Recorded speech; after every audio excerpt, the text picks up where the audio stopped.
sio baadhi ya wale ambao wana-attack kanisa. Hautasikia neno baya kutoka kwa kinywa chetu kuelekezea kanisa la Mwenyezi Mungu.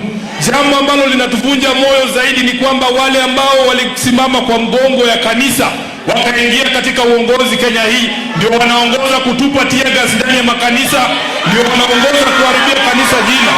Sisi hatutatukuta kwa hiyo maneno, Bishop, na tutaitikia mwito ambao umetoa hapa. Sisi sio matajiri, lakini tunajua pia maandiko inakuambia ya kwamba sio kila pesa, sio kila mkono inahitajika kujenga madhabahu ya Mwenyezi Mungu. Bishop, sisi wanalinda mwananchi tumeweka kitu kidogo hapa kwa sababu ya msingi wa kanisa lenu. Msikubali pesa chafu. Hii yetu ni kidogo lakini ni safi. Hakuna mjane tumeacha mahali ya kilia. Hatujaibia mtu shamba yake. Hii ni ya jasho yetu sisi wenyewe kwa ajili ya kazi ya Mwenyezi Mungu hapa katika kanisa hili. Naomba upokee hii kwa unyenyekevu. Asante sana. Asante sana Bishop, na tutazidi kutembea na nyinyi hata wakati ambapo